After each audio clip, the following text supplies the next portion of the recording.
What have you observed? Like, why don't we have masculine men anymore? The reason behind the apparent lack of masculinity is probably threefold. The first is what I mentioned before, is there's a culture that does not reward, at least on the surface level, does not reward masculinity. Yep. It does not reward, as you described before, the dynamic where the man is leading the woman. Like you said, not controlling, but it does not reward that, at least in the general public's eye. Now, on a individual relationship basis, I think it does.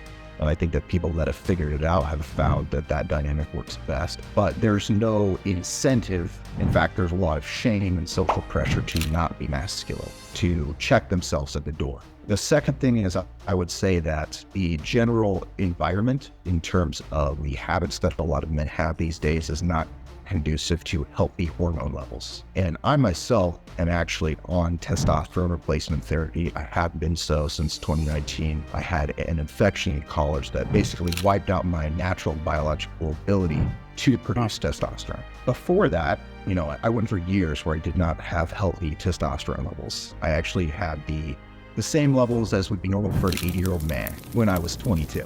And because of that, I got to see both sides of the picture. I got to see what it feels like both internally and externally when you don't have optimal hormone levels. You don't feel like a man. You feel very emasculated in that sense. You can't put on muscle. You feel very unconfident, shy, depressed, anxious. And I think that a lot of men, not by way of infection, but by way of environment, unhealthy diet, not lifting weight, exercising properly, not getting enough sleep, they have lower than optimal testosterone levels and hormone balances for their age.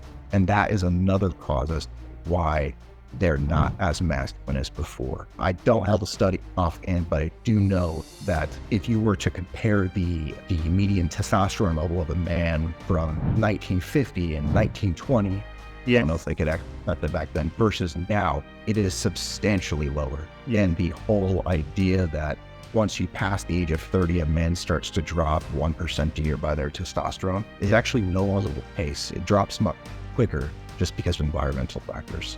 And I know this is a long-winded answer, I apologize, but it's No, that's all good. I think it's interesting stuff. And one of the things that we know is the emotional state that we can get in, whether we're in the masculine or feminine state. There's been studies that clearly show, with blood samples taken, etc. So it's quite accurate that when we learn to get into the masculine state, our testosterone levels naturally increase immediately by about 40%. And I think most men don't know how to be in that state. They're running around, like we talked about before, trying to please their woman, giving in all the time, thinking that's going to be the answer, or running around, mowing the lawns and doing all that stuff. And it's just not hitting the spot for women. So they're like, I'm out.